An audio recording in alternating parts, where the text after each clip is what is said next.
The signal came in pieces. That was the first wrong thing. A distress call from a colony world was supposed to be clean, loud, full of coordinates and casualty numbers and a list of what was needed: medical supplies, food, evacuation capacity. That was how it always worked. The Galactic Concord had handled 412 distress calls in the last 30 years, and every single one of them had followed that pattern. A problem, a list, a solution. This one came in fragments.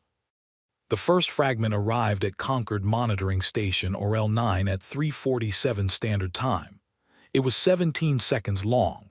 It contained a colony identification code, Vethoran, mixed species settlement, primarily Korath, population 412, and the opening sequence of a standard distress header.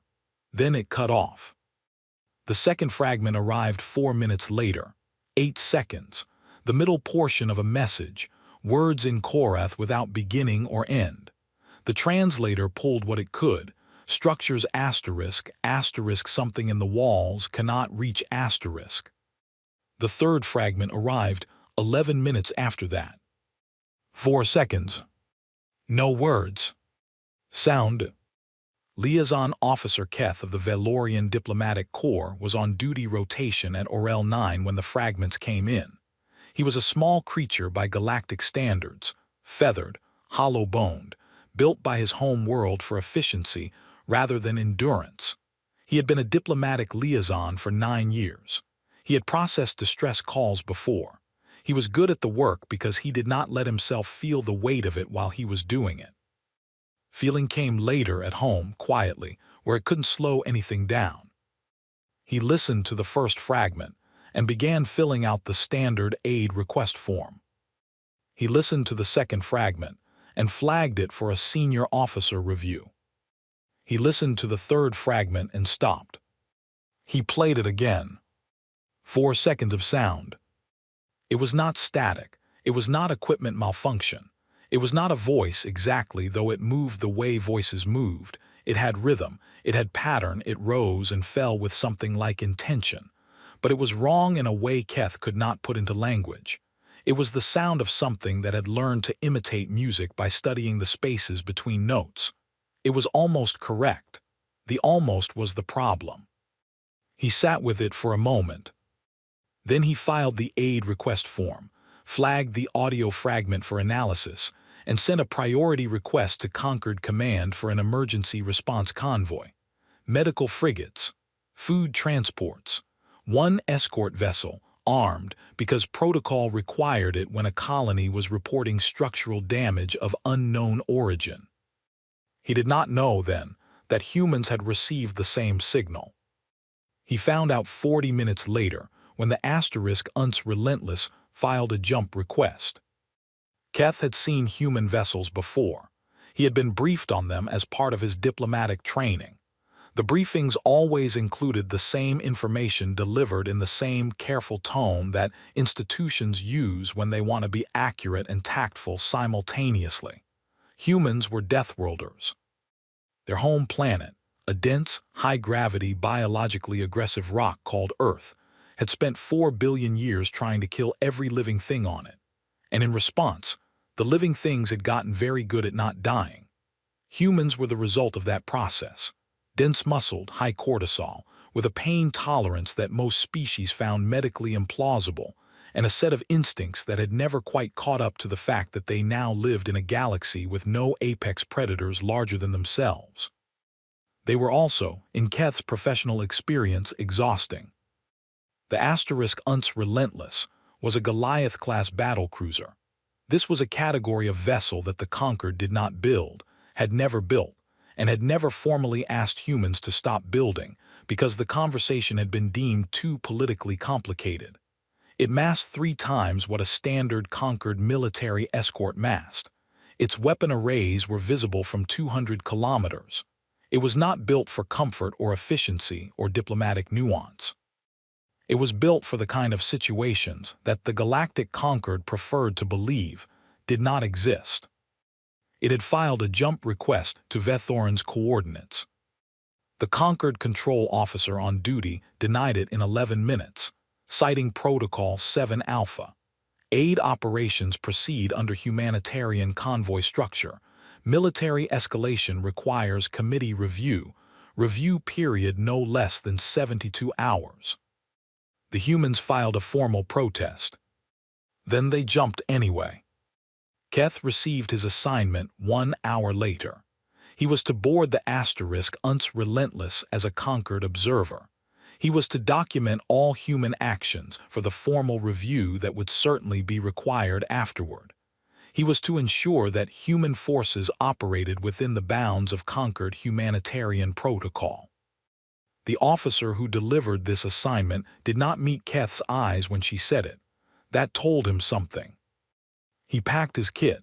He took the shuttle to the Asterisk Relentless docking bay. The docking bay was the size of a small city block. It smelled of metal and something chemical and something organic that he could not identify. Human crew members moved through it in the easy, unhurried way of people who lived inside something enormous and had stopped noticing. One of them, very large, darker-skinned, with what humans grew on their faces called a beard, looked at Keth when he came through the airlock, looked him up and down once and said, "You the liaison?" "Yes," Keth said. "Liaison Officer Keth, Valorian Diplomatic Corps. I am here to observe and document." "Ramos," the man said, "Chief Engineer, you want coffee?" Keth did not know what coffee was. He said no. Ramos shrugged like this was a small tragedy and led him through corridors that were, if anything, even more overwhelming than the docking bay. The ship hummed. Not the way Valorian vessels hummed. Those were quiet and efficient and almost apologetic about the energy they consumed. The Relentless hummed the way a very large animal breathes, like it was doing it on purpose, like it knew you could feel it. "The captain wants to see you," Ramos said. "Fair warning, she's listening to the signal again."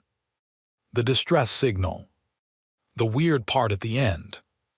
Keth understood then that the humans had not just received the signal.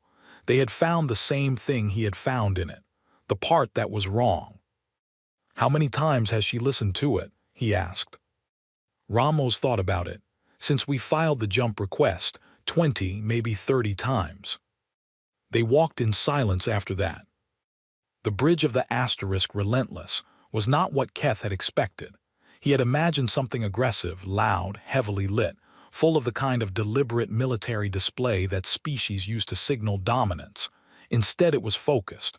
Quiet in the way that a room full of very alert people is quiet. Every station was occupied. Every screen showed data. The crew moved when they needed to and were still when they didn't. Captain Sierra Voss stood at the central display. She was not tall for a human. She was not built the way Ramos was built, no obvious mass, no size that announced itself. She was the kind of person you could miss in a crowd until she turned around, at which point you understood that missing her had been an error. She wore her dark hair short. She had the kind of stillness that was not relaxation. She was looking at a waveform on the display, the waveform of the 4-second audio fragment. She did not look up when Keth entered. "Liaison Officer Keth," she said. Her voice was even. "I've been informed of your assignment. You're welcome on my bridge as long as you don't touch anything and don't speak when I'm speaking." "Understood, Captain. I would like to note for the record that the Asterisk Relentless jumped without conquered authorization, in violation of." "Noted," she said. She still hadn't looked at him. Keth decided to note it again in his report and leave it there for now. He watched her study the waveform. She played the fragment, 4 seconds, the wrong music. She did not react to it the way Keth had reacted, with a kind of instinctive pulling back, a feather ruffling that he'd had to suppress. She listened to it the way a professional listener listens to something they are trying to understand, clinically, repeatedly, looking for structure. She played it again. A junior officer at a nearby station said, quietly, "Still no matches in the xenobiology database, Captain." "I know," Voss said. "I'm not looking for what it is. I'm looking at how it moves." Keth did not know what that meant. He wrote it down. She played it one more time. Then she turned not to Keth, past him, and raised her voice just enough to reach the back of the bridge. Ramos. Captain. You listened to it on the way up. Yep. Thoughts. There was a pause. Keth turned. Ramos was leaning in the doorway with a large cup of the substance he'd offered earlier, and his expression was the one humans made when they were deciding how to say a simple thing in a way that didn't sound insane. It's looking for something, Ramos said. The signal, the sound. It's like a probe, like something sent it out to feel around and see what it found. The bridge was quiet. And it found a colony of 400 people, Voss said. Yeah, Ramos drank from his cup. Yeah, that's about where I landed too. Voss turned back to her display. She pulled up the colony's last known structural maps, the population records, the resource inventory. She began overlaying sensor parameters, what the asterisk Relentless would be looking for when they arrived. Keth watched her build the picture with the focused efficiency of someone who was not preparing to help so much as preparing to fight, and the distinction between those two things sat in his chest like something cold. Captain, he said, and tried to keep his voice diplomatic. The Conquered aid convoy will arrive at Vethorin approximately 12 hours after we do. At that point, standard humanitarian protocol. 12 hours is a long time, Voss said. She did not say it as a challenge. She said it the way you state a fact you wish were not true. She played the fragment one more time. 4 seconds, the wrong music, the sound of something reaching. Keth wrote in his report, human forces appear to have drawn a tactical conclusion from the audio fragment that Conquered analysts have not yet formalized. Nature of conclusion unclear.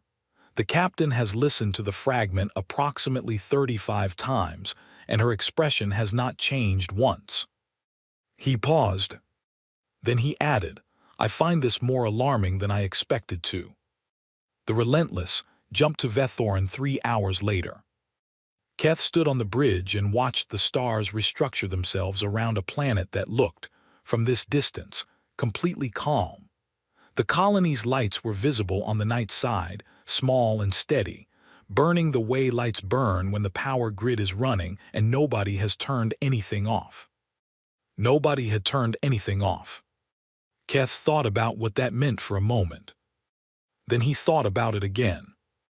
Voss ordered a full sensor sweep. She did not order a hail. She did not begin standard contact protocol. She stood at her display and she waited for the data, and when the first readings came back, she looked at them for a long moment before saying anything. Biomass distribution is wrong, the sensor officer reported. Reading organic mass across the settlement structures. Dispersal pattern doesn't match population distribution. It's a pause. It's like the biomass is in the walls. Nobody spoke. Then the communications board lit up. A transmission, encrypted, broken, barely holding together across whatever was disrupting the colony's systems. Voice. Korath vocal patterns, which the translator rendered in flat, careful words. Don't come down. 3 words. Voss looked at the transmission log. She looked at the biomass readings. She looked at the 4-second waveform still sitting in the corner of her display. Combat stations, she said, we're going down. Keth opened his mouth. Closed it. Wrote in his report, the captain has made a decision. I do not yet have the information to evaluate. I am beginning to believe this may describe most of what she does. The settlement looked like a photograph of itself. That was the only way Keth could describe it afterward, when he was trying to explain to the review board what had felt wrong before anything had confirmed that something was wrong. It looked like Vethorin colony was supposed to look, the low, rounded architecture that Korath builders preferred, the communal growing structures on the eastern perimeter, the lights still burning in the central dome. From the shuttle window, descending through thin cloud, it looked like a place where 412 people lived. It looked like that very precisely and very completely. And it did not move. No one came out to see the shuttle land. No emergency figures in the open square. No faces at the dome windows. The growing structures were still. No automated irrigation cycling, which should have been running at this hour. Even the wind looked wrong, blowing dust across paths that should have had foot traffic to clear them. A place where people lived looked used, worn at the edges, random. This was not random. Sergeant Adise Cole was first out of the shuttle, which was her job and also, Keth suspected, her genuine preference. She was not the largest Marine on the team. That was a man named Park who carried a weapon platform that Keth's briefing materials had described as vehicle grade without apparent irony. But she moved like she had been having arguments with her environment her entire life and had never lost one. 7 Marines behind her. Then Voss.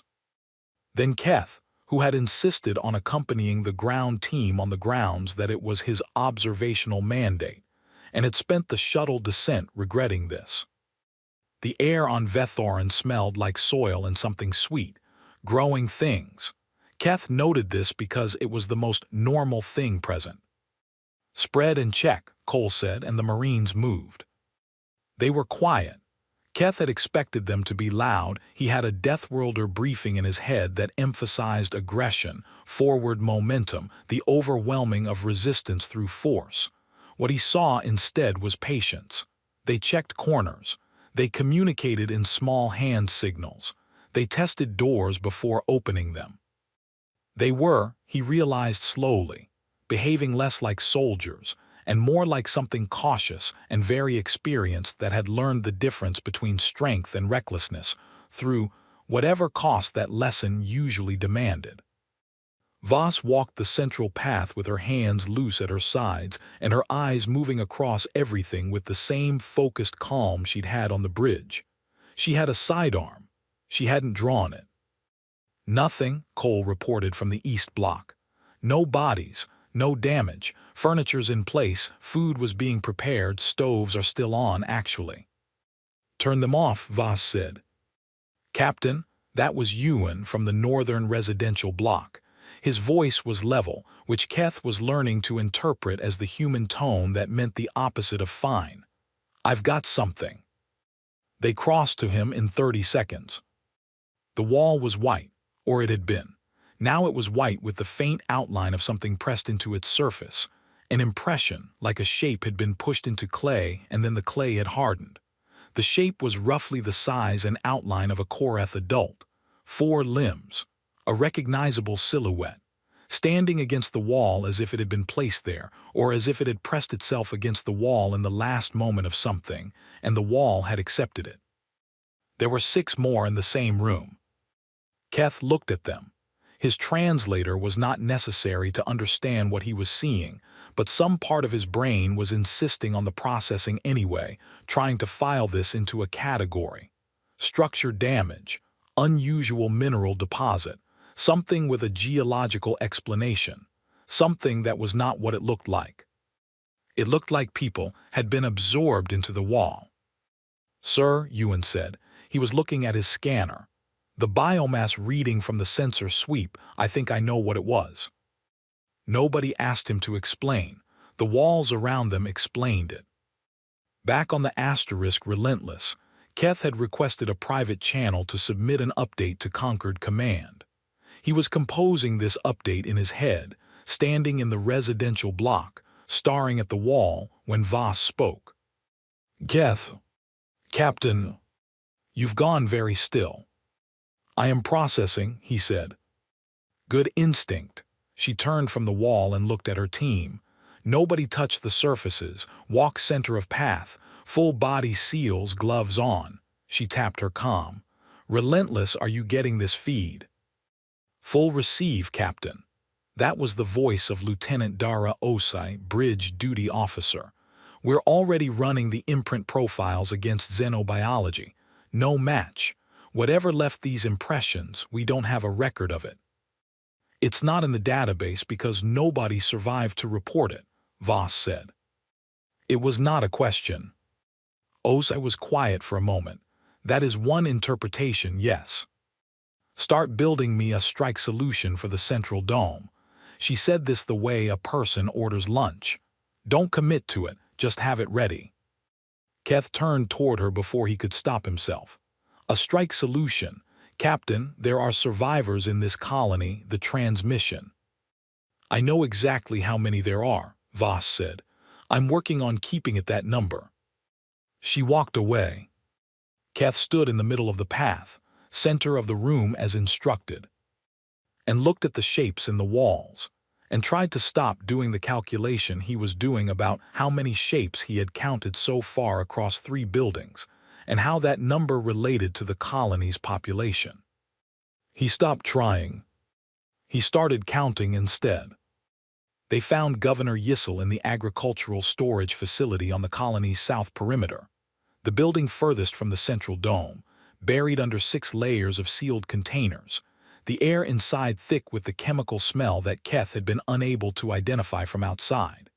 She was Korath, which meant she was roughly humanoid in the Concord's loose usage of that term. 4 limbs, bilateral symmetry, a chitinous outer layer that went from dark brown at her crown to pale gold at her joints.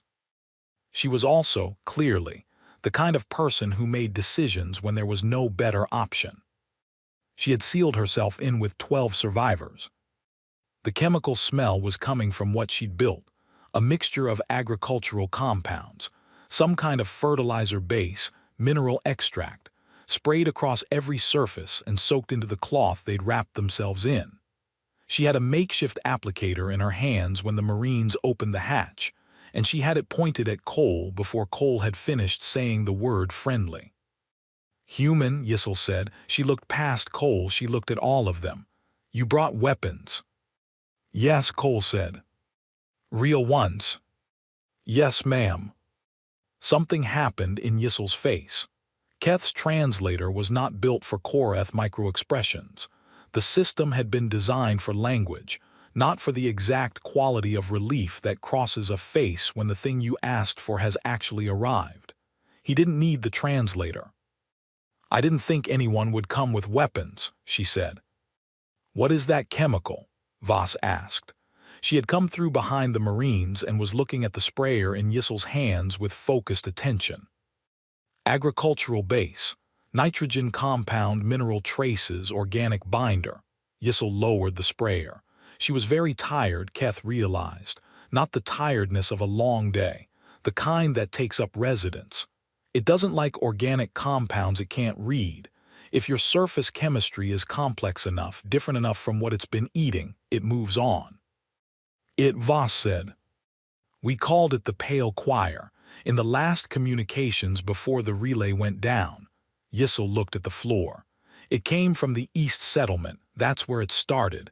We didn't understand what it was until it had already, she stopped. There were 412 of us. There are 340 now, Voss said, including your group. Yissel looked up.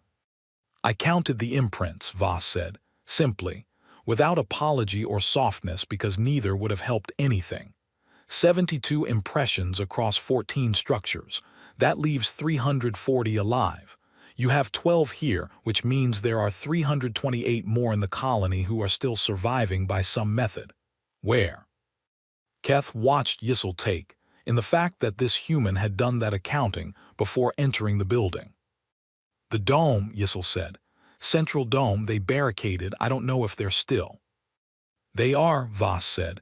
Thermal readings show living bodies. We're getting them out. She turned to Cole. Route through the west alleys. Keep the agricultural perimeter between us and the dome until I say otherwise.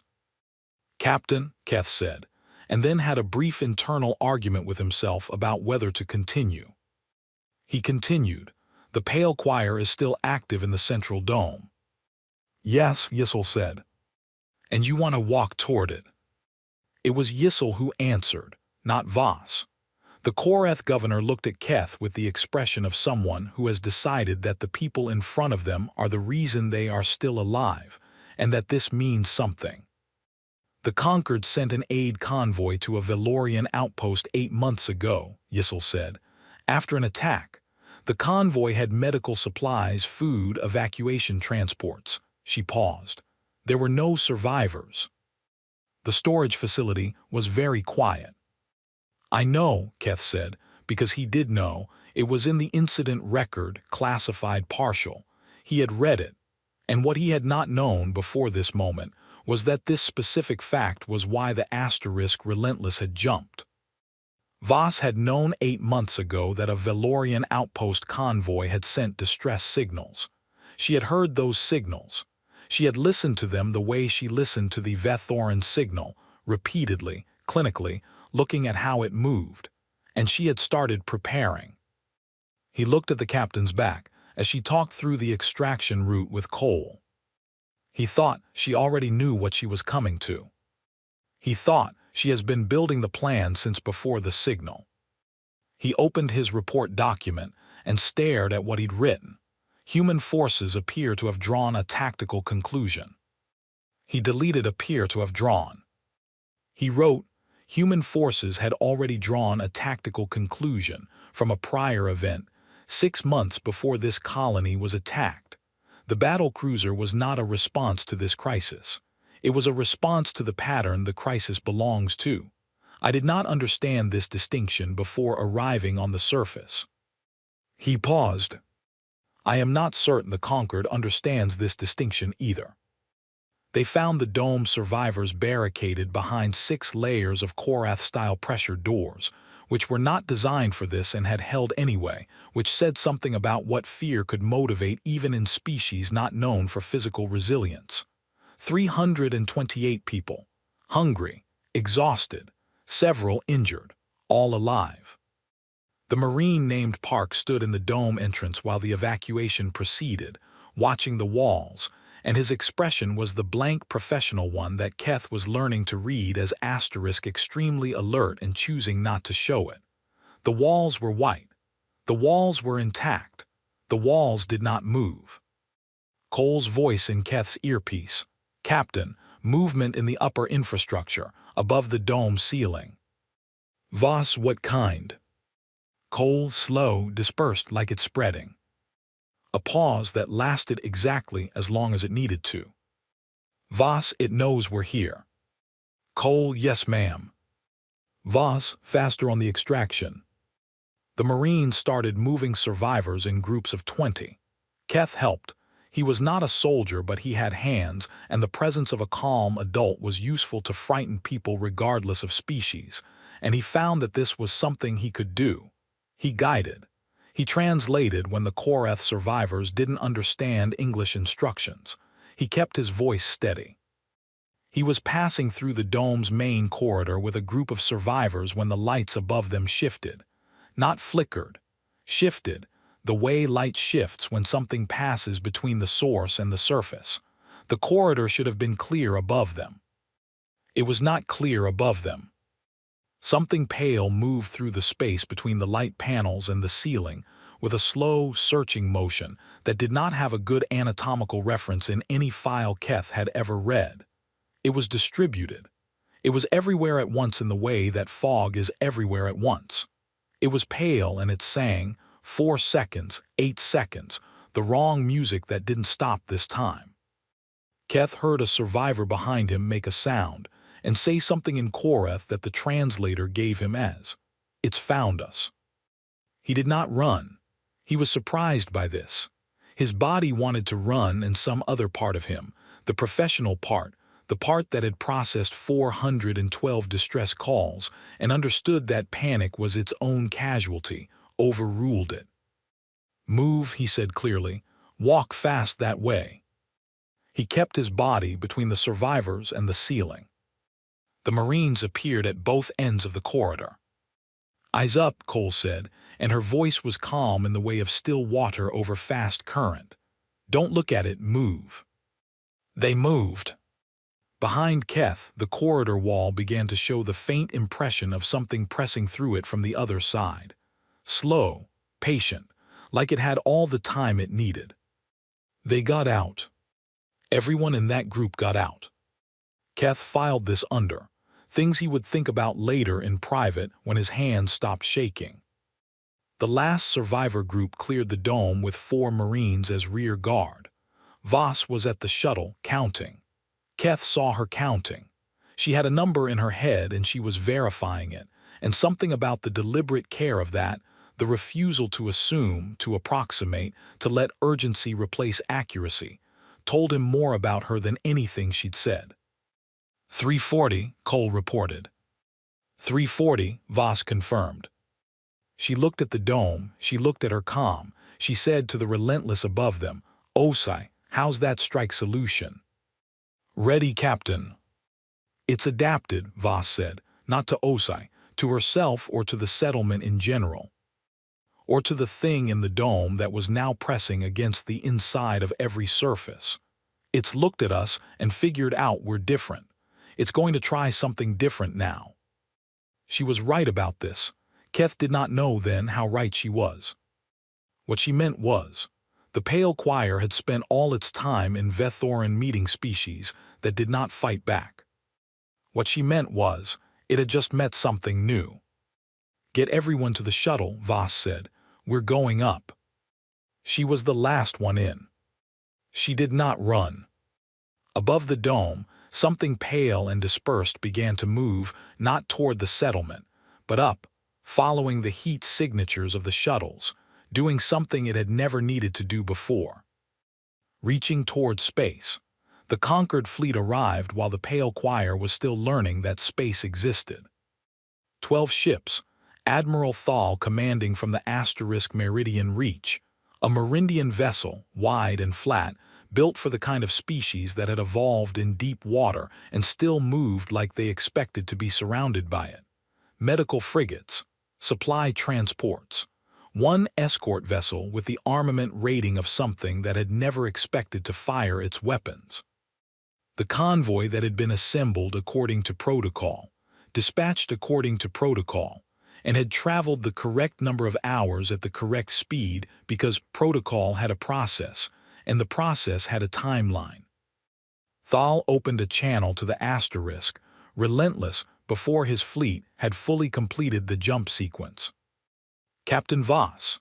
His translator rendered Merindian in the Conquered standard formal register, flat, official, designed for paperwork rather than conversation. "You are hereby notified that your vessel's unauthorized jump and subsequent unauthorized ground operation are being logged for formal review. You will stand down all active operations and defer to Conquered Humanitarian Command immediately." There was a pause on the channel. "Noted," Voss said. Another pause. "Captain, I expect an acknowledgement of." "I acknowledged it," Voss said. "Noted, I noted it." Thal's translator did not carry frustration well. The flat official register did its best. "The Asterisk Relentless will cease all unauthorized activity in." "Admiral," Voss said, "I have 340 survivors aboard and something that eats people currently learning to operate in vacuum. You can review my logs at your convenience. Right now I need to clear the area around this planet, so if you'd move your fleet back about 40,000 kilometers, I'd appreciate it." The channel went silent. Keth, standing at the back of the bridge, watched Thal's fleet on the display, 12 ships, none of them moving. He looked at Voss. She had already looked away from the communications screen and was back at her sensor display, watching the thing rising from Vethoran's upper atmosphere like smoke that had decided to have opinions. He thought, she is not going to argue with Thal. She is not going to explain herself to Thal. She has something that needs doing and she is going to do it, and the argument will happen afterward with whoever is still alive to have it. He thought, I have spent 9 years in diplomacy learning how to make people understand each other, and I have never been in a room with someone so completely uninterested in being understood. He was not sure yet whether this was a failure. The ground team had been back on the Asterisk, relentless, for 20 minutes when the Pale Choir reached the hull. It did not arrive the way a weapon arrives, fast, loud, decisive. It arrived the way water arrives in a low room, slowly, finding the edges, occupying available space before the room realizes it should have been concerned. The outer sensor array registered the contact. The contact was soft, almost gentle, like something touching a surface to learn what the surface was. Hull contact, OSI reported. Organic material, distributed. It's spread across sections 4 through 7 outer plating. How much of it? Voss asked. Growing. It's not dense. More like a film. A very thin film, that's Captain. It's changing the readings. The outer temperature sensors are giving us false data anywhere it's covering. Voss looked at this information for a moment. It's blinding us, she said, selectively. It's smart, said Marine Ewan, who had come up to the bridge still in his ground kit. He said it with a flat kind of respect that had nothing fond in it. It's probing, Voss said. Same thing it did with the signal, same thing it did in the colony. It touches things to find out what they are. She looked at the display showing the covered sensor sections. It's going to figure out what we are in about 10 minutes. And then, Keth asked before he could prevent himself. Then it'll decide whether to eat us or leave us alone. She turned to Ewan. Get your team to the outer corridor sections 4 through 7, full suits. Tell them not to touch the hull from inside. And if it comes through, it won't come through. It's still reading us. It gets violent after it understands what it's dealing with. She thought for a moment. Which means we want to be moving before the 10 minutes are up. She turned back to her display. OSI, that strike solution. Ready, Captain. Show me the node concentration maps from the sensor sweep. Before we landed, the biomass distribution. She pulled it up herself, overlaid it with current readings, and began marking points on the display with the focused efficiency of someone solving a problem they had been thinking about for 6 months. The colony's structures were infested at concentration points, the dome ceiling, the wall sections facing east, the original vector. She marked 4 points. Those are the nodes, she said. That's where it's dense enough to damage. The dispersed material, the film on the hull, the traces in the corridors, that's peripheral. It can regenerate from the nodes. You kill the nodes, the peripheral material goes inert. 4 targets, OSI said. 4 targets, precision strike, sequential. I want the intervals tight enough that it can't retreat from one node to reinforce another. She looked at the timeline. We have 8 minutes before it finishes reading us. Strike in 6. Captain, that was Thal's voice back on the channel. He had apparently been listening. His flat, formal register was doing something complicated. I must protest in the strongest. Admiral, Voss said, without looking up from the display. There are 328 survivors still in the colony dome. Silence. You said 340 survivors, Thal said. 340 aboard my ship. 328 were extracted from the dome. The remaining 12 came from agricultural storage, separate location. She was not explaining this for Thal's benefit. She was explaining it because accuracy mattered. The dome survivors were in contact with the Pale Choir. I need to run a biological sweep before I can confirm they're clean. And if they are not clean, Thal asked. Voss was quiet for one beat. Then we'll cross that bridge. Keth, who had very good hearing and was standing close to Thal's channel feed, heard something in the Admiral's translator output that was usually filtered out, the Merindian vocalization underneath the standard register. It was a low sound, something between a hum and a word. His own translator gave him, tentatively, afraid. The Marine who went down was named Corporal Fen Liu. She was in the outer corridor of Section 5 when the Pale Choir shifted behavior. It stopped the gentle probing and tried something different. It pushed. Not physically. There was no impact, no breach. It pushed through whatever mechanism it used to interface with nervous systems, the same mechanism it had used in the colony, reaching through the ship's outer hull with something that was not radio, and was not chemical, and was not, exactly, anything that the Concord's xenobiology database had ever named. Liu hit the corridor wall, not because she fell, because she sat down against it in the middle of her stride, and her eyes went somewhere that wasn't the corridor. Liu, said the Marine behind her. She didn't answer. She was looking at something that wasn't there. Her face was doing the thing faces do when they are somewhere else completely, when the body is in one place and the person inside it is in another. She was looping. Keth learned this word afterward. The pale choir's probe had caught the edge of her consciousness and was cycling it, playing it back, looking for the information it contained. What it found was a human nervous system at full activation. Humans at maximum stress did not calm down. They did not detach. They produced a cascade of chemistry that the choir apparently had never encountered in any species. It had previously contacted cortisol and adrenaline in concentrations that Keth's physiology would have found medically dangerous. Combined with a pain processing structure that was not suppressed by the probe but was, instead, fighting it. Liu's hands had clenched into fists on the floor. Her jaw was locked. She was arguing with the thing inside her nervous system in the only language a body knows, which is resistance. She wasn't winning, but she wasn't losing either. The choir withdrew. Not far. It pulled back from Liu. She gasped hard, like surfacing, and then it paused. Keth could not see this, but Osai was reading it on the external sensors. The hull contact in Section 5 had thinned, concentrated, moved. "It's pulling back from Section 5, Osai said, concentrating in 4 and 6. "It burned its probe on her," Cole said. She was next to Liu now, checking her. "Got a good look at what we're running and didn't like what it saw." "How is she?" Voss's voice on the comm was immediate. "Shaken, confused, she'll be okay." Cole looked at the Section 4 wall, which was showing the faint pale shimmer that meant concentration.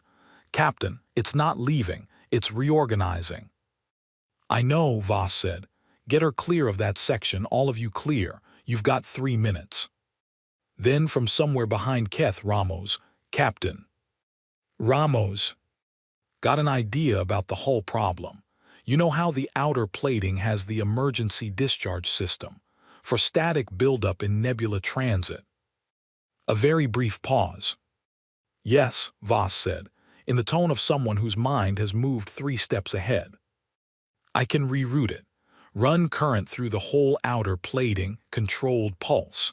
It won't breach the hull, but anything sitting on the outside that's running biological processes will probably find it real unpleasant." "Do it 2 minutes." She turned to Osai. "Strike solution, target the 4 nodes. When Ramos runs the hull discharge, the choir is going to flinch. It'll concentrate inward toward the planet. That's when we fire. Sequential strikes, 6-second intervals." She paused. "And get my survivors out of the sweep radius first. I want all 340 of them in the interior sections before we do anything." Thal was back on the channel. He had been listening to all of this. His flat, formal register had developed something rough at the edges. "Captain Voss, the medical frigates can assist with the biological screening of the survivors if—" "Yes," Voss said. "Thank you, Admiral. Stand by to receive." It was the first time she had thanked him for anything. Keth noted this. 7 minutes after the choir withdrew from Corporal Liu's nervous system, and 40 seconds after it had reached what Os called maximum node concentration, all 4 points dense enough to read as solid mass on the sensors, Ramos ran the discharge. The Relentless shuddered, not dramatically, a single, full-body shiver like a large animal shaking off water.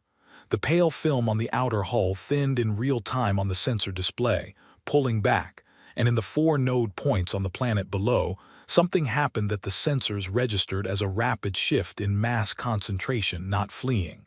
Flinching. The way a hand flinches from unexpected heat. 6 seconds. The first strike hit Node 1. Keth did not know what the Relentless's strike weapons looked like from the outside. He had the bridge display, which showed targeting reticles and trajectory data and energy output in numbers that meant very little to him. What he understood was, the settlement on Vethorin's surface received 4 precisely timed impacts over a span of 24 seconds, and each impact corresponded exactly to one of the 4 concentration points Captain Voss had marked on the display. The pale film on the outer hull went thin. Then it went inert. Then, over the following 4 minutes, it simply stopped being present. "OS," I said, "hull readings clear." Ramos on the engineering comm said, "That's what I thought." Voss looked at the settlement display. The colony structures were standing. The lights were still on, most of them. 3 buildings had taken structural damage from the dispersal of the choir's concentrated mass when it panicked, which was not nothing, but was also not the catastrophic destruction a less precise strike would have caused. "Colony status," she said. 3 structures damaged, significant but repairable, power grid holding, agricultural systems mostly intact. Osa paused. "Captain, the biomass readings in the walls are dropping. The impressions in the structures, the signatures left by the..." Another pause shorter. "They're fatting.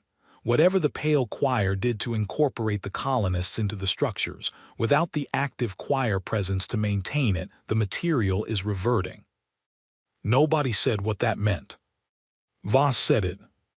72, she said. "The impressions are all 72. Not a question."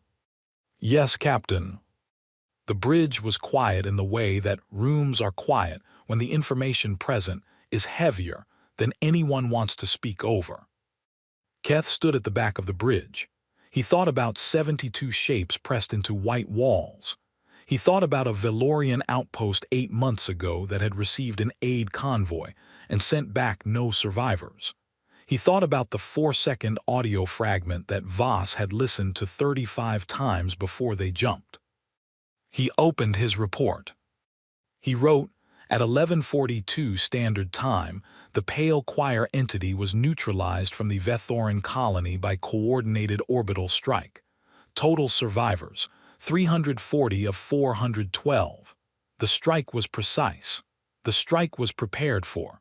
The captain had the solution built before the ground team landed." He wrote, "I am beginning to understand that the battlecruiser was not an overreaction." He stopped. He wrote, "I am beginning to understand that the battlecruiser was barely enough." Above Vethoran, the conquered medical frigates moved in to receive survivors for screening. The Relentless held its position, running sensor sweeps in expanding circles, watching for any trace of pale choir activity in the outer atmosphere. Finding none. Not yet. On the hull of the Asterisk Relentless, where the pale film had been, there was nothing. Clean metal. Discharge burns barely visible on the outer plating where Ramos had run the current. And in the engineering bay, Ramos was explaining to a very tired Corporal Liu what he'd done, using hand gestures and the frankly unreasonable amount of enthusiasm he brought to every problem he'd ever solved. And Liu was drinking something hot and listening, and at a certain point she laughed, a small, rough sound, and said, "You turned the ship into a giant bug zapper." "Basically, yeah," Ramos said. "Amazing." "I thought so." She drank her coffee. Outside the viewport, Vethoran turned slowly in the light of its star, 400 kilometers below, damaged and surviving and still lit up on the night side. Chief Liu said, "Yeah." "What was it like, inside my head?" Ramos thought about this for a moment. His face did the thing faces do when they are being careful. "Like static," he said. "That's what the bioscan said, not real damage, like a radio getting interference." She nodded. He was not sure she believed him. He was not entirely sure he was being accurate. What the bioscan had actually said was, "Neural probe attempted. Target nervous system presented atypical resistance profile consistent with acute stress response. Probe appears to have been abandoned rather than withdrawn." Which meant the pale choir had tried to read Corporal Liu's nervous system and had found something in there that it did not want to read twice. Ramos filed this under things he would think about never, because there was no version of thinking about it that ended anywhere comfortable. "Get some sleep," he told her. She did. 2 nodes survived. Osai called it out 11 minutes after the last strike, and his voice had the quality of someone delivering information they had hoped would not be true. The sensor readings had looked clean. The biomass traces in the colony structures were fatting. The hull was clear. By every external indicator, the pale choir had been neutralized, which was why it took 11 minutes to notice that 2 of the 4 strikes had impacted concentrated mass that had not been the node itself. Had been, instead, a concentration of mass that the choir had moved into position to absorb the impact while the actual node pulled back. It had used itself as a shield. It had sacrificed part of itself to protect the rest. "Os," I said, "Captain, I'm reading 2 mobile concentrations ascending from the colony's eastern sector. They're not dispersed. They're moving as units." Voss looked at the readings. "In vacuum." "Yes, Captain. Hull temperature differential suggests they're moving through." He paused. "They're generating their own electromagnetic field to propel themselves. Captain, I don't know how that's possible." "It learned it," Voss said. She said it without drama. She said it the way you name a fact that is unpleasant but not surprising. She turned to her weapons officer, Chang, targeting on the 2 concentrations. "Trying, Captain. They're small, very small, moving erratically." Chang was a compact person with the unhurried intensity of someone who had made peace with difficult problems by meeting them directly. "I can get one at distance. The other will be on us before I can reacquire. Then we'll deal with the other one ourselves." She tapped her comm. "Ramos." "Still here, Captain." "That discharge trick you did, can you run it again?" "Yep, but I need 60 seconds to reset the capacitors." "You have 45. I need 60. "Ramos." 53. That's the actual number. I didn't want to do it in under 60 because I was worried about the capacitor integrity, but honestly, 53 is fine. 53, Voss said. "Stand by." On the display, 2 pale concentrations moved through vacuum toward the asterisk Relentless. They did not move in straight lines. They moved the way things move when they are navigating by sensing what's ahead of them, with small adjustments, patient corrections, the movement of something that has no hurry because it has no concept of losing. The conquered fleet, 40,000 kilometers distant, was watching on sensors. Thal had stopped talking. The entire bridge could feel it, the silence from the conquered channel that meant a fleet of 12 ships was watching something they could not help with and knew they could not help with. The medical frigates had the armament of survey vessels.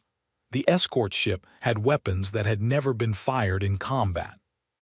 The asterisk Meridian Reach itself was built for the deep-water diplomacy of an aquatic world, wide and flat, and deeply unsuited to the kind of problem currently ascending from Vethoran's eastern sector. It was not a flaw in those ships. They were not built for this. No one had built them for this because no one had known this existed. That was the whole problem, Keth thought, standing at the back of the bridge, watching the display. That was the entire thing in miniature. The Conquered had built its fleet for what it knew, and what it knew had been determined by what had survived to report back. The things that nothing survived to report back, those remained unknown. The Relentless had been built for those things. "Target 1, Chang said, acquiring." The concentration in the display moved, adjusted, moved again. "It's trying to use the planet as cover," Chang said, "burning around the orbital angle." "Let it," Voss said. "Track it and wait, it'll have to come to us." She was eating. This was the thing Keth noticed and could not stop noticing. Voss was eating a ration bar at her station, in small methodical bites, her eyes moving between the targeting display and the sensor display with the calm of someone who had been in rooms like this before and had learned that nutrition was a tactical resource. The concentrated node swung around Vethoran's orbital curve. Chang fired. The hit registered. The concentration destabilized, scattered, dispersed, lost coherence. Not dead, maybe, but gone as a functioning unit. One down, Chang said. Second one, Voss asked. 15 seconds out, Ola said. Hull contact in 15 seconds. Ramos. Ready in 4, 3, 2. The Relentless shivered again. Harder this time. Ramos had said 53 seconds and he'd had 51, and the capacitors showed it. A crack in one of the secondary systems that would need repair and was being repaired already, because Ramos had anticipated the crack and had someone standing by for it. The second concentration hit the hull and stopped, dispersed across the outer plating, disorganized by the discharge, and then, slower than before, more careful, began reconcentrating. It's on the hull, Osai said, adapting to the discharge, trying to route around it. Of course it is, Voss said. She looked at the section display. It's on hull section 9. What's directly interior to section 9? Secondary cargo bay. Who's in secondary cargo? Nobody. Cleared it when we brought the survivors in from the dome. It's empty. Open the vents to space in secondary cargo. A beat, Captain, that will. Vent the cargo bay to vacuum, Voss said. The choir is a biological entity. It's reading us through hull vibration and heat signature. If it tries to come through the hull into the cargo bay and the cargo bay is vacuum, it will. Equalize, Ose finished. It'll try to match the pressure on our side. It'll thin itself out trying to push through into nothing. And when it's that thin, hit it with the hull charge again. The cargo bay vented. The hull sensors in section 9 showed the concentration thinning, spreading, trying to fill the pressure differential. Ramos ran the charge. The pale material on the outer hull of section 9 went still. Completely still. Then it began to move differently, not searching, not probing, not reorganizing. It moved the way ash moves after the fire that made it has gone out. Passive, drifting with the ship's minimal momentum. Dead. Hull section 9 clear, Ose said. All hull sections clear. A pause. Captain, I'm running full spectrum sweep. I'm not finding any active pale choir signature in local space or on the planet's surface. The bridge was quiet. Run it again, Voss said. He ran it again. Clear, he said. Voss finished her ration bar, put the wrapper in her pocket, looked at the display showing Vethorin, the two dispersed and inert concentrations in orbit, the colony below with its lights still on. Good, she said. Thal's voice came on the channel 2 minutes later. It had changed. Not dramatically, his translator still rendered everything in the flat official register, because that was what it was built for. But the quality of what the flat official register was carrying was different. It had the feeling of a very formal person trying to decide which formalities still applied. Captain Voss, he said, I would like to request a full transfer of your sensor logs from the time of your arrival. Yes, Voss said, stand by. She sent them, all of them. Every sensor reading from the moment the Relentless dropped out of FTL to the present, the biomass distribution in the colony structures, the hull contact readings, the node concentration maps, the probe attempt on Corporal Liu's nervous system, the behavior shifts after the ground team's presence was registered. The complete record of what the pale choir was, what it did, and how it learned. And at the front of the package, time-stamped 6 months earlier, the Valorian outpost incident analysis, the 4-second audio fragment from that incident, which matched the fragment in the Vethorin signal, the Relentless's asterisk xenobiology query from 8 months ago, flagging both signals to the Concord database, which had filed the query and taken no further action. The query that Concord Command had received, had classified as low priority, had not forwarded to threat assessment. Thal read the logs. Or his team read them. Or whatever the Merindian equivalent of reading was, Keth didn't know the specifics. What he knew was that the Concord channel was quiet for 11 minutes, which was a long time for a fleet admiral in the middle of an active event to say nothing. Then Thal said, We received this query. Yes, Voss said. Our database team classified it as a low-confidence anomaly flag. Yes, Voss said. We did not forward it to threat assessment. No, Voss said. Another silence, shorter. How long have you been preparing for this specific entity? We started building the targeting model 6 months ago, Voss said. We've been running simulations on biological dispersal entities for the last 4 months. The specific application to the choir, we locked that in about 2 months back, when we got the spectral analysis on the Valorian outpost wreckage. Thal was quiet for a long moment. You had 2 months, he said finally. Yes. You had 2 months and you did not, he stopped. Why didn't you report this through formal channels? The bridge heard this. Everyone on the bridge heard this. Several people exchanged glances, not mocking. Something more complicated than that. The look of people who know why a thing is true and know the honest answer is going to land badly. Voss answered it anyway, because that was what she did.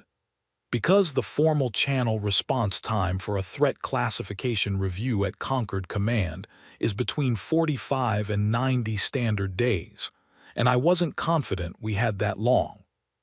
She said it without apology, without softness, with the directness of someone who has stopped performing patience for institutions that have not earned it.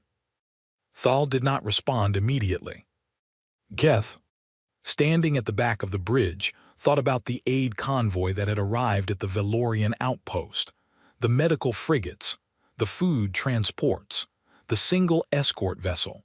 He thought about what those ships had found or hadn't found because nothing was left to find.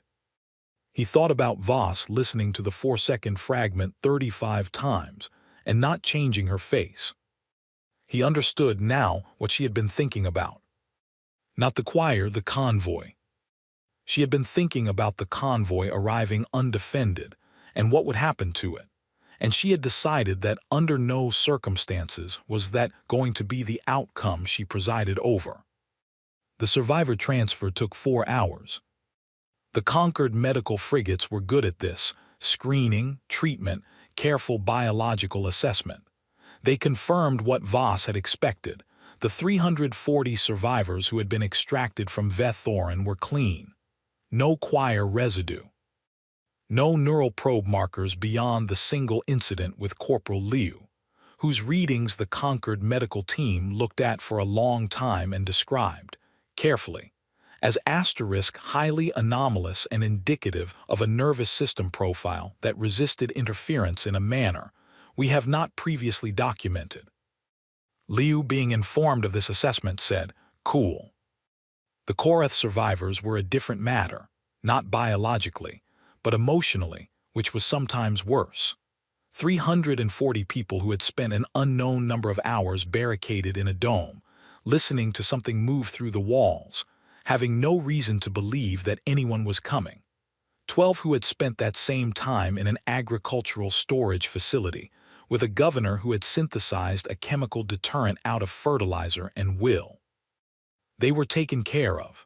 That was the Concord doing what it was built to do, and it did it well, and Keth watched it happen and felt the familiar pride of belonging to something that, at its core, was trying to prevent suffering.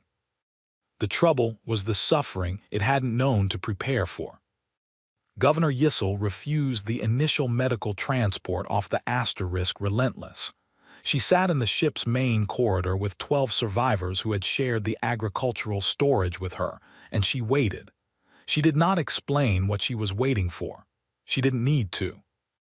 The survivors were waiting for the same thing, and the Marines who passed through the corridor understood what it was, had seen it before, in extraction operations in other contexts, in other bad situations. And they stepped around the waiting group with the quiet respect of people who recognized stubborn survival when it was sitting in front of them. Voss came through the corridor 3 hours after the transfer began. She stopped when she saw Yissel. Yissel looked at her. "You counted us," Yissel said. "Yes," Voss said. "Before you came down, you already knew how many were left." I needed to know how many I was bringing back up. Yissel was quiet for a moment.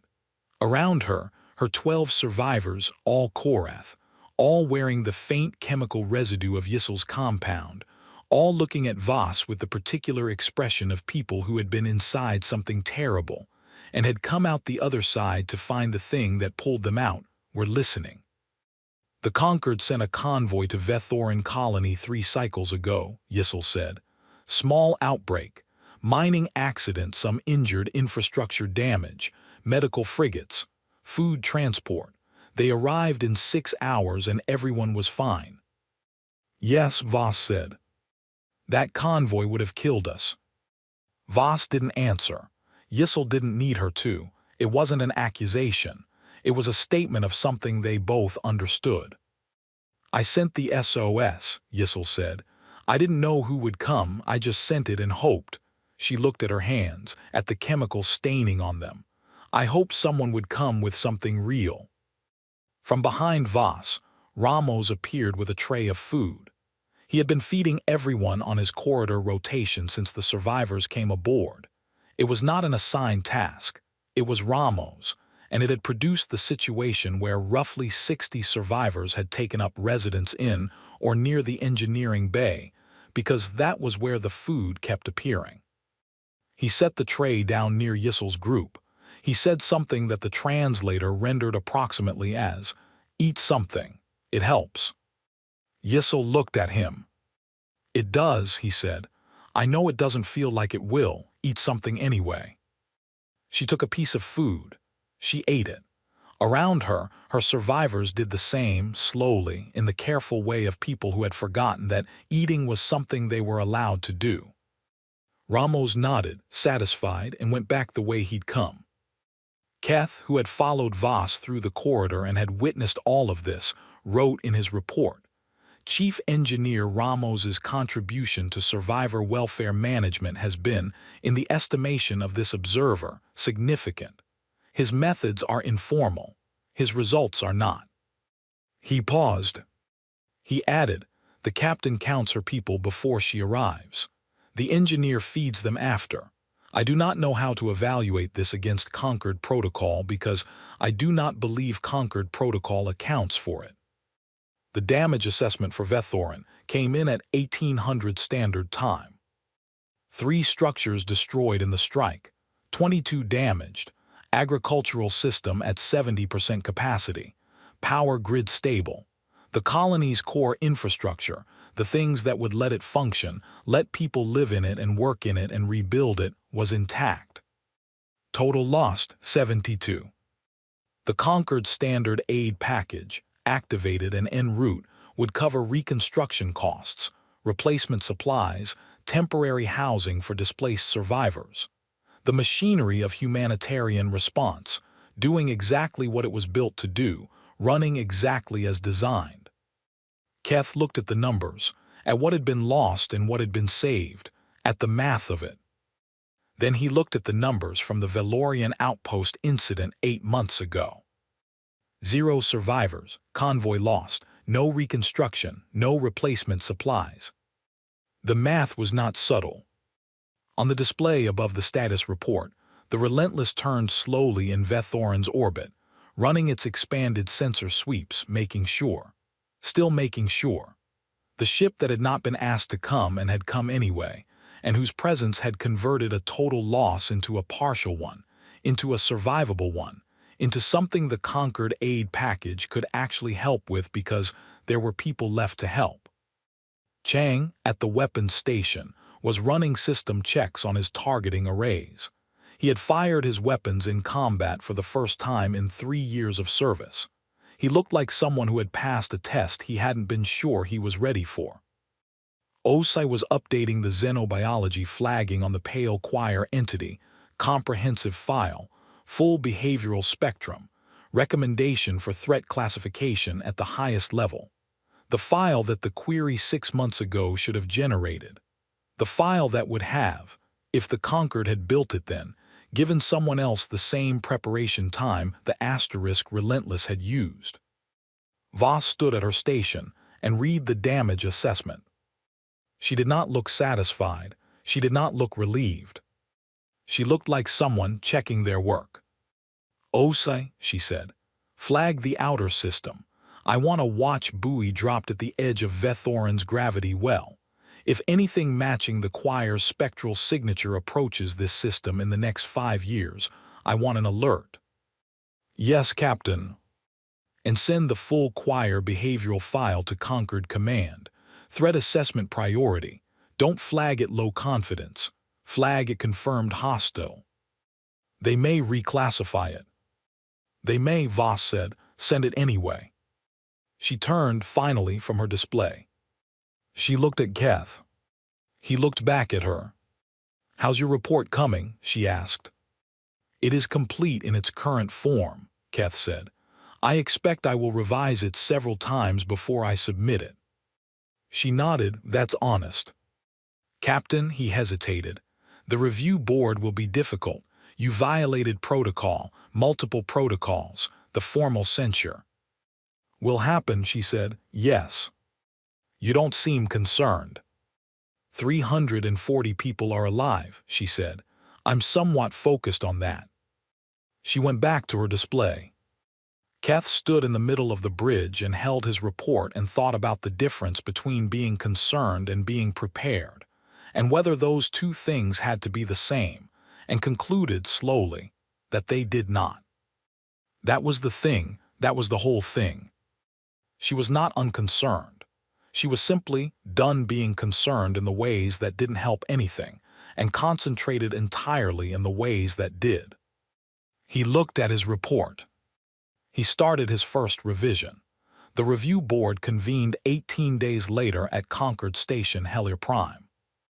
It was a formal chamber, large, cold, designed for the kind of proceedings where the architecture itself communicated gravity. The seating tiers accommodated 12 species comfortably and 6 more with adaptive furniture. The light was neutral and even, which meant it was slightly wrong for everyone. Keth had been in this chamber before. He had always found the universal discomfort to be a useful equalizer. Admiral Thal sat at the primary review panel. He was accompanied by 2 other senior Concord officers, a Valorian Rear Admiral named Sale and a Koreth logistics commander named Parath, who had never been to Vethoran and had been chosen for the board specifically because of that neutrality.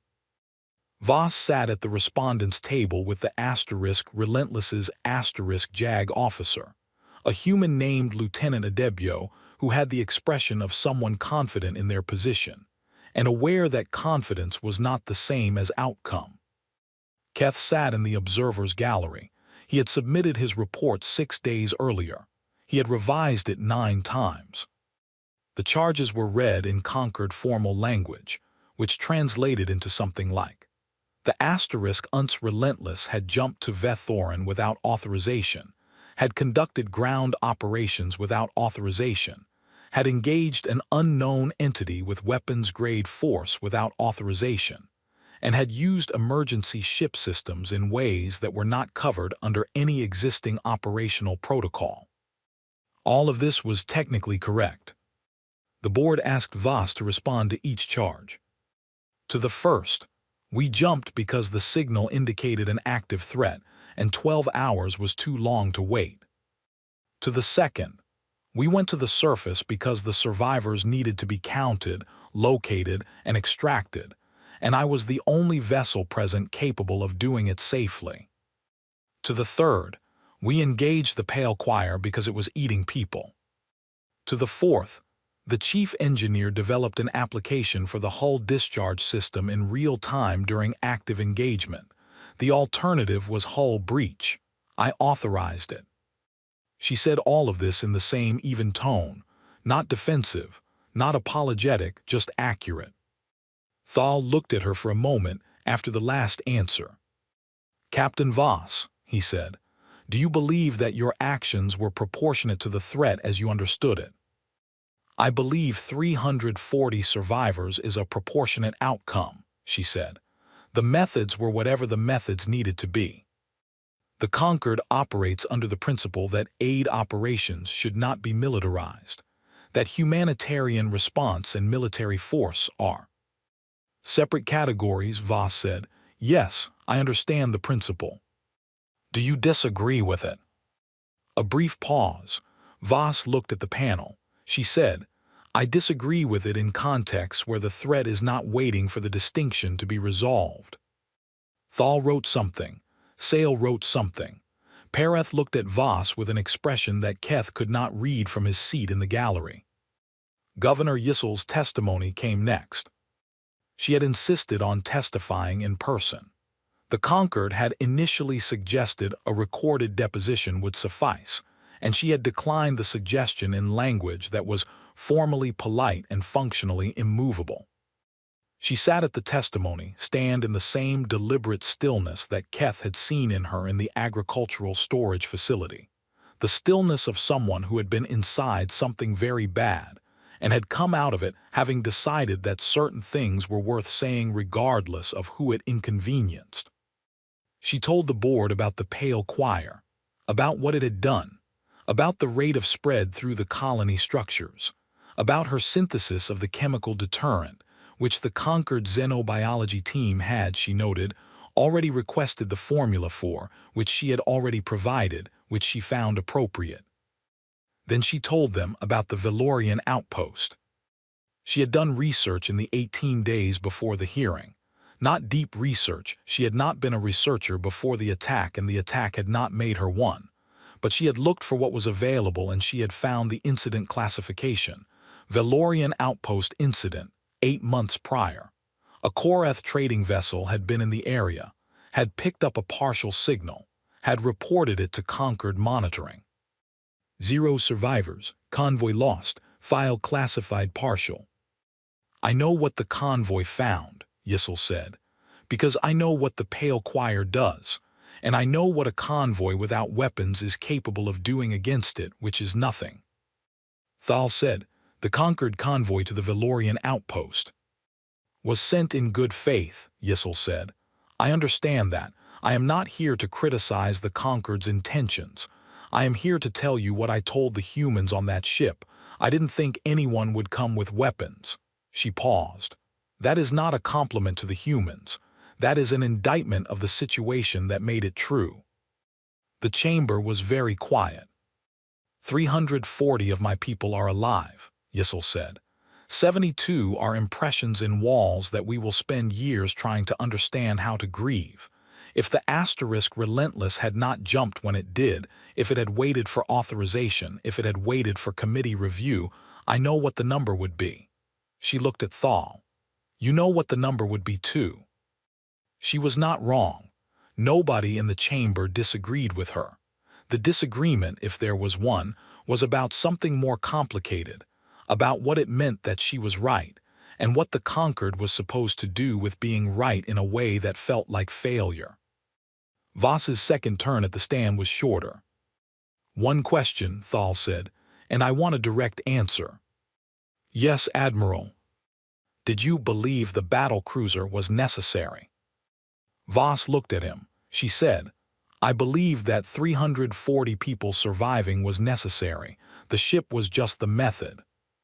Thal looked at this answer for a moment. Then he looked at Voss. Then he looked at his notes. Thank you, Captain, he said. You may step down. The deliberation took 6 hours. Keth spent them in the station's common area, writing and deleting things in a personal document that he was not submitting anywhere, thoughts he was having trouble organizing, things he had seen in the last 18 days that he was trying to put into order. He had been in diplomatic service for 9 years. He had been assigned to the asterisk relentless as an observer, and he had observed. He had watched Voss listen to a fragment of sound 35 times, and then spend 6 months preparing for what the sound meant. He had watched Marines move through a damaged colony with patient and practiced care. He had watched Ramos carry an injured corporal, and then feed 300 survivors with the cheerful reliability of someone who simply believed that people needed feeding. He had watched the asterisk relentless perform a precision orbital strike, while simultaneously coordinating the largest successful evacuation in recent Concord history. He was trying to write down what he had learned. He kept arriving at the same place. The Relentless was not here because humans were violent. It was here because humans had decided that losing was not an acceptable outcome and had worked backward from that decision to determine what they needed to bring. That was the whole thing. That was what the galaxy hadn't understood. Every other species in the Conquered had evolved in environments that were, by comparison, comfortable. They had built civilizations around cooperation because cooperation was available to them. They had built aid convoys because aid was usually sufficient. They had built protocols and committees and review processes because, in most situations, pace was not the enemy. Humans had evolved on a world where pace was frequently the difference between alive and dead, and they had brought that knowledge with them into a galaxy that had not yet encountered anything that required it. Until now. The trouble was, now had been building for 8 months. The Pale Choir had attacked an outpost, had killed a convoy, had eaten a colony. It was not done.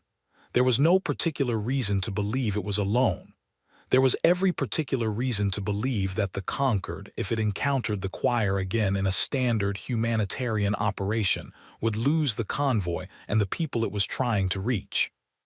Keth wrote, "The question the board is asking is whether the * Relentless acted appropriately. The question the galaxy should be asking is what happens next time, and whether we will be any more prepared." He looked at this. He sent it to Thal's personal channel as an addendum to his formal report. He did not know if it would matter. He sent it anyway. The board reconvened at 1900. Thal read the finding. The * Relentless had acted in violation of Conquered Protocol 7 Alpha, 12 Gamma, and 31 Epsilon. The violations were documented. A formal censure would be issued and recorded. Captain Voss and her crew were ordered to undergo a full operational review before their next deployment. Voss received this without expression. Adebio next to her wrote something down. Then Thal said, "The board also wishes to note, for the record, that the outcome at Vethorin represents the successful preservation of 340 lives against a threat for which Conquered humanitarian protocol provided no adequate response. The board recommends the immediate classification of the Pale Choir entity as a Class 1 hostile threat. The distribution of Captain Voss's tactical analysis to all Conquered military commands, and the formation of a working group to review humanitarian convoy protocols in the context of unknown active threat environments." He paused. He looked at Voss.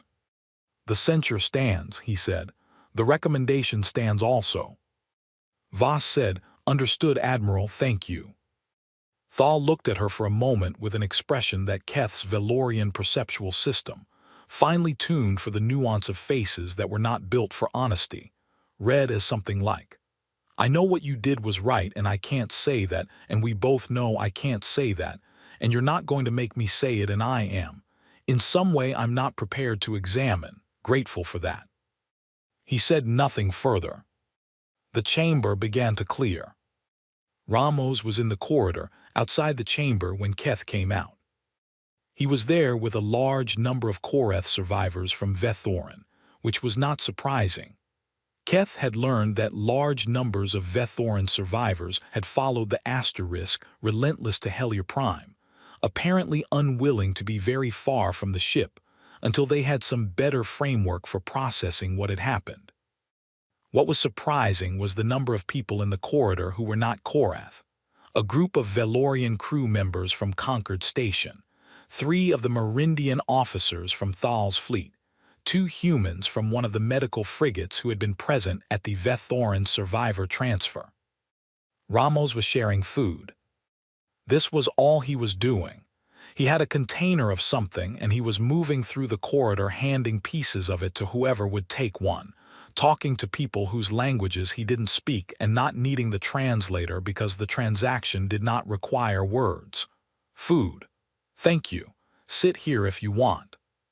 Keth watched this for a moment. He thought about what it meant that this man had, in the 48 hours of the Vethoran operation, turned the ship's engineering bay into an informal refuge for hundreds of traumatized people, and had apparently decided that this was simply part of his job. He thought about what it meant that nobody had assigned him this task. He thought about what it meant that in 9 years of diplomatic service, he had been in rooms with a great many highly trained professionals who were explicitly assigned to make people feel cared for, and he could not immediately name one who was better at it than this engineer who was standing in a corridor outside a review chamber distributing food without ceremony or agenda. Ramos saw him. "Keth," he said, "you want something? I've got." He looked at the container. "Whatever this is, one of the Koreth survivors made it. I've eaten worse." Keth took a piece. He ate it. It was good. "How's the captain?" Ramos asked. Censured, Keth said, "Also correct." Ramos nodded. "Yeah, that tracks." He offered food to a passing Merindian officer who looked surprised and then took some. "She won't care about the censure." "I know," Keth said. "She'll care about the working group, the protocol review." Ramos looked at the container. "That's the part that actually matters. That's the part that means the next convoy going somewhere with an unknown entity on the ground goes with something real." "You think the review will produce that?" Ramos shrugged. "Depends on what they're willing to admit." He looked up. "Thal's not stupid. He knows what he saw. He knows what his fleet couldn't do." A pause. "People have a hard time admitting they weren't prepared. Different thing from being unprepared. Unprepared just means you didn't have the right stuff. Not prepared means you didn't believe you needed it. Second one's harder to say out loud." Keth looked at him. "You have thought about this?" "Long flight home," Ramos said. "Lot of time to think." Voss came out of the chamber 40 minutes after the hearing ended. She stopped when she saw the corridor, the gathered survivors, Ramos moving through them, the unlikely collection of species sitting in clusters and eating something a Koreth survivor had made. She stood in the doorway for a moment. Then she walked to Ramos and said, "Adebio says the censure goes on record for 2 years and then can be reviewed." "Yep," Ramos said. "The working group convenes next month." "That's good." "I'm supposed to submit a full tactical report on the choir to the working group before their first session." "You've already written it," Ramos said. "It was not a question." "First draft," Voss said. He handed her food. She ate it standing up. "How are they?" she asked. She meant the survivors, specific without needing to gesture. "Better than yesterday," Ramos said. "Not good, better." She nodded. She ate. Then she went to find Yissel, who was sitting against the corridor wall with the 12 survivors from agricultural storage, the ones who had spent the worst hours in the smallest space with the worst options, and she sat down on the floor next to the Koreth governor without ceremony or announcement, and she said, "How are you doing?" Yissel looked at her. "Not well," Yissel said. "Better than 2 days ago." "That's the direction," Voss said. They sat for a moment in silence that was not empty. It had the quality of silence between people who have been in the same bad place and don't need to describe it. "The censure," Yissel said. "I'm sorry, I know it." "Don't," Voss said. "That's not yours." "I know, I'm still sorry." Voss was quiet for a moment. Then, "The working group is going to review convoy protocols. The choir file is going to every conquered military command." And she paused. "I understand there's a classified infrastructure proposal being drafted by Conquered Command. I don't have the details." Yissel looked at her. "What kind of proposal?" "The kind that costs a significant amount of funding and requires the authorization of the full Conquered Security Committee," Voss said. "That's all I know." She said it in the flat tone of someone who had heard exactly that and nothing more. She did not speculate. She ate her food. Keth filed his final report that evening. It was the 9th revision, and it was substantially different from the first. The first had been about violations and protocols and the proper procedures for observer documentation of unauthorized military action. The ninth was about something else. He submitted it. He sat for a while. Then he opened a different document and wrote a personal addendum, not for the record, for himself. I was assigned to the asterisk relentless as a corrective measure, a reminder to humans that the conquered has authority and that authority has process and process is not optional.